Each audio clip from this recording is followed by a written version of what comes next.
Gak cepat besar di film sini yang di video ini saya akan membahas munculnya kembali Joy Boy dan Unchained Weapon baru penghancur dunia ini. Nah mari tanpa basa-basi lagi kita langsung saja wadaw. Closed doors, I'm a fool for your love.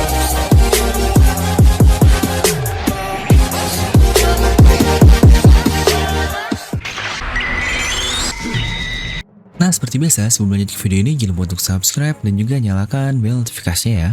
Karena kalian tidak akan tertinggal informasi menarik seputar One Piece hanya di channel Devil Nomi. Pastikan sebelum kalian komen apapun, kalian menonton video sampai habis karena ini akan menjadi satu mega teori. Jadi pastikan kalian menonton sampai habis agar tidak ada informasi yang miss dan setengah-setengah. Dan buat kalian juga yang ingin merchandise Devil Nomi, kalian bisa langsung klik link di deskripsi video.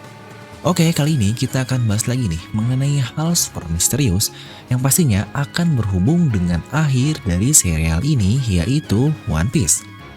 Dan karena masih minim sekali informasi mengenai hal ini, jadi pastinya lah seperti biasa ini akan menjadi teori yang sangat liar, ya kesukaan kita semua lah, karena liar is our ninja way, anjay. Dan pastinya juga karena ini membahas tentang suatu ending dari cerita ini dari serial One Piece, maka ini adalah mega teori, anjay. Ya kayaknya untuk mega teori yang lain akan saya gabungkan di satu playlist khusus, dimana sebenarnya di antara satu dan yang lainnya ini saling berkesinambungan satu sama lain. Tapi karena One Piece ini ceritanya dinamis alias masih belum tamat, jadi ini masih dapat berubah-ubah. Di sini kita akan bahas lebih berfokus ke Joy Boy dan juga Unchained Weapon. Tapi tentu saja, biar kita tidak membosankan, saya nggak akan fokus ke Unchained Weapon dan Joy Boy di era lama lah, alias di Void Century. Tapi yang sesuai dengan timeline kita sekarang, yaitu di present time-nya lah. Tapi tentu saja, sebelum kita masuk ke teori yang ada, tentu saja kita harus tahu dulu apa yang ada dikatakan tentang hal ini di masa lalu. Alias sejarah ini memang tidak bisa hilang, tapi hal ini dibutuhkan untuk mengetahui masa depan, anjay. Ya ini juga agar tidak terjadi miskonsepsi ya di antara nama-nama dari Unchained Weapon dan Joy Boy ini. Jadi 800 tahun yang lalu ini katanya adalah akhir dari Void Century. Karena yang namanya abad yang hilang ini itu berada di antara 900 sampai 800 tahun yang lalu. Dan dinamai Void Century atau abad yang hilang karena hal itu dihilangkan segala halnya, segala pengetahuannya oleh pemerintahan dunia saat ini. Sama seperti contohnya pelarangan pembacaan poneglyph lah, karena pastinya ada hal yang tidak diinginkan oleh rakyat biasa tahu tentang apa yang terjadi di abad yang hilang itu. Hal ini sebenarnya cukup mirip kayak insiden dari WTC-nya Amerika lah, kayak kan dimana di sana tidak boleh dibicarain tentang hal itu. Tapi satu kelemahan yang berat adalah tentang adanya poneglyph yang berisi pesan-pesan dan hal penting yang terjadi di abad itu. Yang akhirnya baru saja 22 tahun yang lalu seluruh pembelajaran tentang poneglyph ini akhirnya diratakan oleh pemerintahan dunia. Dimana ini adalah insiden dari Ohara. Ya ini bukan Ohara channel yang lain ya. Karena untuk hal ini akan saya bahas juga tentang video yang wah blow my mind banget. Dan saat ini dikatakan hanya Robin lah satu-satunya orang yang masih hidup yang bisa membaca poneglyph. Karena sisanya sudah menjadi korban dari Buster Call ini. Yang sejujurnya mengenai buku-buku yang dilempar ke danau dan Ohara ini menurut saya pasti masih ada dan akan berguna nih sampai saat ini. Karena nggak mungkin Oda bikin panel buku-buku di danau ini selamat kalau akhirnya tidak berefek apa-apa. Dan flashback tersebut juga tentang Ohara ini menurut saya adalah salah satu flashback yang sangat penting di serial One Piece ya selain Sandora dan Wano Kuni lah. Terutama dari kata-kata Profesor Clover sebelum ditembak oleh Gorosei. Di situ dia berkata bahwa dulu ada sebuah kerajaan super besar yang menggunakan kata-kata great power. Tapi negeri ini sudah tidak ada lagi yang diindikasikan bahwa negeri itu dihancurkan oleh aliansi ke-20 negara. Yang nantinya disebut sebagai pemerintahan dunia. Lalu ada kepingan penting juga adalah bahwa diketahui poneglyph ini dibuat secara langsung oleh klan Kozuki. Dari Wano Kuni yang contoh jelasnya yaitu Kozuki Oden lah yang dia bisa menulis huruf poneglyph. Tapi di lain pihak klan Kozuki juga yang bertanggung jawab atas tertutupnya negeri dari Wano Kuni. Yang katanya itu pun untuk melindungi mereka dari kekuatan besar, lebih tepatnya dari dunia luar lah. Dimana menurut saya ini sangat jelas sekali bahwa kekuatan besar yang jahat ini pasti pemerintahan dunia. Karena tidak mungkin juga kenapa Wano Kuni ini negara yang tidak berafiliasi dengan pemerintahan dunia kan. Jadi sebenarnya bisa kita asumsikan bahwa Ancient Kingdom membuat Poneglyph ini di saat terakhir ketika mereka sadar bahwa mereka akan kalah perang dan menyampaikan surat tersebut ke aliansinya. Dan pada saat itu, yang karena sudah berabad-abad, Poneglyph ini di rakyat awam hanyalah sebuah peninggalan sejarah tua sajalah. Tapi sebenarnya Poneglyph ini pun ada yang memberitahu lokasi dari suatu senjata pemusnah massal. Lebih tepatnya, ini disebut sebagai Ancient Weapon. Yang kita lihat itu ada di Skypiea yang mengatakan Poseidon ada di Fishman Island. Di mana senjata ini bukanlah sebuah objek biasa, melainkan makhluk hidup yang berhubungannya lah. Contohnya seperti Pluton, dia ini sebuah kapal perang tapi tentu saja tidak akan berguna tanpa manusia. Dan Poseidon juga yang dia ini seorang makhluk hidup lah yang berhubungan juga dengan Sea King. Tapi untuk Uranus memang yang ini masih belum diketahui. Jadi jika kita asumsikan semua hal yang kita tahu ini yaitu ketiga Ancient Weapon diketahui, berarti mereka yang tahu tentang hal ini adalah aliansi dari Ancient Kingdom pada saat itu. Dan hal menarik yang kita tahu juga bahwa Poneglyph mempunyai 4 yang unik ini yang disebut sebagai Road Poneglyph. Dimana tujuannya jelas sekali lah yang berisi lokasi dari pulau terakhir yaitu Loftel. Dan sangat eksak sekali, dan teori ini berkata bahwa pulau itu adalah Ancient Kingdom yang sesungguhnya. Di sini Roger dan krunya berhasil sampai ke sana dan mempelajari segalanya termasuk seseorang yang bernama Joy Boy. Dan dia juga tahu bahwa Joy Boy yang lain akan datang di masa mendatang, lebih tepatnya 20 tahun kemudian lah di Prison Time sekarang. Yang kemudian itulah yang jadi alasan kenapa Oden menyuruh Toki untuk melempar dirinya ke 20 tahun ke masa depan. Sejujurnya dari situ dapat kita bilang Joy Boy ini seakan-akan adalah seseorang yang sangat berpengaruh di Ancient Kingdom. Dan di masa depan akan ada orang juga yang seberpengaruh itu yang layak disebut sebagai Joy Boy. Di mana saat ini Joy Boy dan Poseidon kemungkinan akan kembali di waktu yang diberikan. Jadi pastinya kedua Ancient Weapon lain seperti Pluton dan Uranus pasti akan kembali atau reborn. Nah inilah yang akan kita bahas mengenai mereka yang lahir di timeline kita sekarang. Wah ini panjang juga ya, udah berapa menit nih masih di sini. Ya karena seperti yang saya bilang di awal, ini akan menjadi mega teori. Jadi daripada kita bikin part-part lebih baik sekalian saja karena saya yakin teori ini akan bertahan setidaknya sampai mendekati akhir dari serial One Piece. Joy Boy ini jika ada yang bilang keturunan dari Ancient Kingdom, ya sebenarnya dapat saya bilang iya, sama seperti ke-20 negara yang lain kecuali Alabasta yang memutuskan untuk tinggal di Marine Joyce. Dan mereka menyebut dirinya sebagai Tenryubito. Mereka ini mempunyai privilege untuk mengontrol dunia ini dan merasa seperti dewa lah. Karena peran pada masa lalunya itu. Dan di flashback Torao pun kita melihat bahwa klan Di ini adalah musuh alami dari para dewa. Ini adalah kata-kata dari Corazon kepada Lau. Kata-kata simple tapi berpengaruh sangat luar biasa. Bisa kita bilang klan Di ini, Will of Di, semuanya menentang dewa dalam tanda kutip yang kita tahu adalah Tenryubito. Sama seperti Ancient Kingdom yang melawan aliansi 20 negara. Jadi klan Di ini kemungkinan besar keturunan dari Ancient Kingdom. Poin pertama. Dimana banyak yang bilang Joy Boy ini berurutan dari 800 tahun yang lalu, terus ada kembali sampai ke Roger dan sekarang Luffy. Alias ini seperti reinkarnasi lah. Tapi tidak ada satupun indikasi bahwa Roger ini adalah Joy Boy. Bahkan Kroku sendiri pun bilang di awal serial One Piece bahwa sepertinya mereka lah bajak laut yang kita tunggu selama ini. Yang berarti Roger pun menunggu kedatangan Joy Boy yang lain ini tepat seperti yang dia katakan di Love Tale. Dia ingin hidup di era yang sama dengan Joy Boy yang menurut saya itu bukanlah era di 800 tahun yang lalu, melainkan era saat ini. Dan di flashback Oden juga kita melihat kata-kata dari Sea King kait raja mereka yang sepertinya Poseidon dan Joy Boy ini yang dari kata-kata Ratu Otohime. Bahwa di saat kedua raja mereka ini bertemu, para paus akan senang. Yang kita lihat juga ketika mereka pertama kali naik ke New World setelah keluar dari Fishman Island yang tempatnya Poseidon ini, para paus bukankah terlihat senang ketika bersama kru tepi jerami.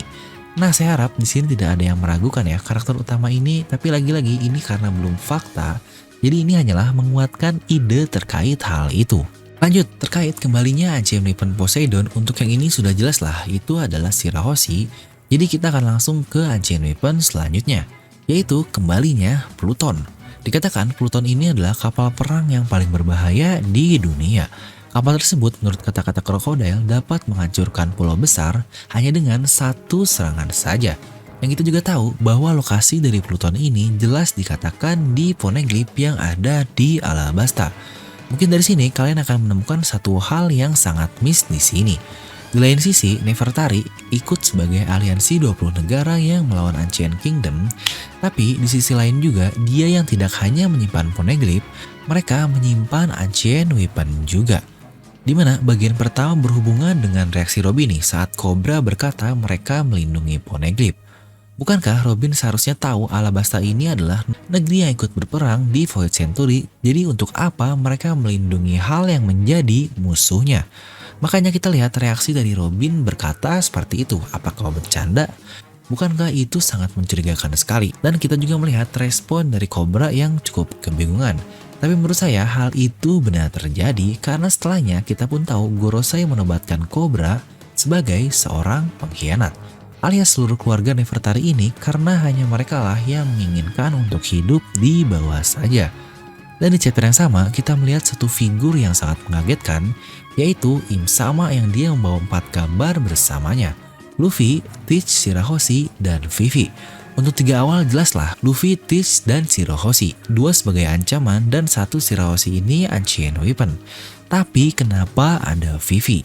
Dan dia satu-satunya yang dia bawa ke tahta tersebut tanpa dirusak seperti 3 poster lainnya. Yang akhirnya kita tahu juga bahwa setelah beresnya arc dari Reverie, terjadi insiden terkait negeri Alabasta ini. Yang sejujurnya banyak teori yang bilang jika Cobra ini mati. Ya untuk yang ini saya sebenarnya cukup setuju sih. Ya ini pun pernah saya bahas di video tentang Sabo. Lalu kembali ke Pluton, di flashback Water 7 kita pun tahu bahwa mereka juga mencari tentang senjata massal ini, di mana mereka cuma bisa sampai mengetahui adanya blueprint terkait kapal besar yang dikatakan dulu dibangun di Water 7. Tapi bukankah blueprint tersebut sudah dihancurkan? Ya benar sekali. Menurut saya blueprint yang dibakar oleh Franky ini benar-benar blueprint yang asli. Jadi apakah dia akan buat Pluton karena sudah melihat blueprint ini? Ya tidak persis juga akan seperti itu, tapi ini seperti Shirahoshi lah yang akan menjadi the next Poseidon. Saya pikir Thousand Sunny bisa kita lihat sebagai Pluton yang baru, atau mungkin mini Pluton lah. Tapi apakah ini berarti Sunny dibikin dari blueprint Pluton? Ya tidak juga. Franky dalam pembangunannya ini tentu saja independen tentang apa yang ingin dia bangun, yang pastinya buatan yang baru akan melampaui yang sebelumnya. Jadi satu Pluton yang asli, kapal tersebut terdapat di Alabasta, dan Franky yang tahu tentang isi blueprintnya bisa saja memadukan hal itu. Dan satu lagi nih, yaitu kembalinya Uranus atau Ancient Weapon yang terakhir. Sejauh ini memang saya tidak tahu apa-apa mengenai Uranus, alias ini hanyalah informasi lah tentangnya dari namanya saja. Jika kita ambil kesamaan di 2 Ancient Weapon yang lain, di mana kapal yang dapat menghancurkan pulau dan ratu yang dapat mengontrol Sea King di lautan. Satu tebakan sederhana yang bisa kita bilang tentang Uranus adalah Momonosuke. Ya benar, Momonogyono, karena dia bisa memerintah Zunisa yang besarnya satu pulau itu dengan mudah. Alias ini pulau yang menjulang setinggi langit. Kemampuan yang mirip dengan milik Poseidon, dan itu juga kenapa saya mencurigai Momonosuke seorang Uranus, karena itu bahkan tidak disindir sama sekali di flashback dari Oden. Tapi sejak Poseidon dia mention nama Uranus ini, kemungkinan ini ada hubungannya dengan Wano Kuni. Dimana banyak tebakan lain juga bahwa Luffy lah Uranus lah atau apalah, tapi menurut saya Uranus dan Joy Boy ini adalah 2 entitas yang berbeda. Toh tidak disebutkan bersama juga kan di dalam satu poneglyph, walaupun kita tidak tahu tentang poneglyph dari Uranus ini, tapi di sisi lain kita juga bisa melihat poster yang digunakan oleh Im Sama, di mana ada Luffy yang merepresentasikan dia ini adalah Joy Boy, Shirahoshi yang Poseidon, Vivi yang pastinya adalah Pluton karena dia Alabasta juga, dan satu lagi adalah Teach. Teach seorang Uranus. Wah ini sih sangat memungkinkan sekali, dimana kunci pentingnya adalah hubungan Teach ini dengan Rox the Sebek. Ya walaupun memang tidak terkonfirmasi sih, tapi banyak sekali yang menghubungkan seperti yang pernah saya bahas di video ini. Dan jika membahas God Valley, kenapa Rox yang ingin menjadi raja dunia ini harus menyerang God Valley? Apa hal yang dirahasiakan oleh pemerintahan dunia tentang eksistensi dari God Valley ini? Apakah karena di situ ada hal yang disebut sebagai Uranus? Apakah Sebek mencoba mendapatkan Uranus ketika pemerintahan dunia takut akan Ancient Weapon? Tapi kenapa harus God Valley? Oke, mari kita coba umumkan dulu cocok logi tentang hal ini. Dari siluet God Valley, dia ini mirip sekali dengan kota Emerald yang ada di Wizard of Oz. Dan ingat juga, bahkan Bellamy pernah sekali berkata terkait adanya kota Emerald ini di dunia One Piece yang dipadukan dengan kota legenda lain yaitu kota emas. Yang kita tahu lah untuk kota emas ini adalah Sandora. Ini dibahas sangat lengkap dan sangat baik sekali di video Ohara, di mana seorang bajak laut legendaris yang mencari senjata super kuat di kota Emerald. Tempat yang hanya mitos saja, ini pasti suatu legenda yang akan membeludak. Hal yang masuk akal dibaca oleh seorang seperti Bellamy inilah. Dan buat yang belum tahu juga, nama Ancient Weapon ini diambil dari nama-nama dewa yang ada. Pluto, Poseidon, dan Uranus. Dan jika kita kembali ke cerita penyihir dari negeri Oz atau Wizard from Oz ini, saya kepikiran dengan seorang penyihir dari timur yang dikatakan sangat kuat dan dapat mengontrol cuaca. Ya, nggak perlu mikir lama lah jika berkata penyihir dari timur. Dan dia dapat mengontrol cuaca, sudah jelas lah ini adalah Nami yang tentu saja dengan tongkat sihirnya dalam tanda kutip alias Klimata. Yang bahkan, apakah kalian sadar juga sekarang tongkat Nami ini sudah bergabung dengan Zeus? Ya benar, Zeus yang notabene seorang dewa langit juga. Bukankah ini sama persis dengan sebutan dari Ancient Weapon? Nah, apakah dari sini saja sudah sangat masuk akal sekali? Apalagi Nami bisa merasakan udara dari tubuhnya yang seakan-akan kemampuan super lah. Sejujurnya mengenai masa lalu dari Nami pun masih sangat mencurigakan sih. Dia dirawat oleh Belemere yang bukan ibu kandungnya dari sebuah pulau tanpa nama. Dan akhirnya dia sampai di tempat Nami yaitu di desa Kokoyashi. Hal ini cukup mirip seperti pemerintah yang ingin memotong jalur darah Roger atau membunuh Sarjana Ohara. Dan bukankah arc di New World ini kita lihat berhubungan dengan 4 kru utama Luffy yang ada di Ace Blue. Dimulai dari flashback Sanji yang kita dapat di arc-nya Whole Cake Island bersama dengan Germa. Lalu sekarang Zoro yang berhubungan kuat dengan Wano Kuni nih, tapi ini masih belum tahu. Dan Usopp yang pastinya akan berhubungan dengan Elbaf juga. Dan satunya lagi adalah Luffy, Clan D dengan Loftel yang mungkin ini akan di akhir cerita dengan Dragon dan yang lain-lainnya. Dan hanya Nami lah yang belum kita tahu nih masa lalunya yang entah kok banyak yang tidak penasaran ya. Padahal dia juga sejauh ini dirawat bukan sama orang tua aslinya loh, seperti Sanji dengan Zeff. Oke, jadi kesimpulannya adalah kesemua Ancient Weapon yang ada di masa Void Century itu akan kembali lagi ke dunia saat ini, seperti Poseidon, Shirahoshi, Pluton yang bisa jadi kuncinya dari Vivi dan juga Franky, lalu Uranus yang masih minim tapi berhubungan dengan Momonosuke, Teach, dan juga Nami. Serta satu orang yang memimpin ini semua, sang Joy Boy yang akan mendatangkan Fajar ke dunia ini alias Dawn. Yang pastinya berhubungan penting dengan topi jerami yang sudah saya bahas lengkap sekali di video ini. Wah, ini wajib ditonton sih karena sangat mind blowing sekali. Itu adalah Senchou kita, Luffy. Bisa dibilang Luffy lah yang menyatukan ke semua Ancient Weapon tepat seperti kata-kata dari Mihawk. Dia adalah ultranya atau ultimate-nya dari Ancient Weapon. Nah, jadi itulah untuk mega teori kali ini. Kalian bisa langsung tuliskan pendapat kalian di kolom komentar di bawah. Dan seperti biasa, semoga kalian terhibur dengan video ini. Like aja kalau kalian suka, dislike aja kalau nggak suka. Jangan lupa untuk subscribe dan juga share dengan teman kalian. Gue Devil pamit and I'll see you guys next time.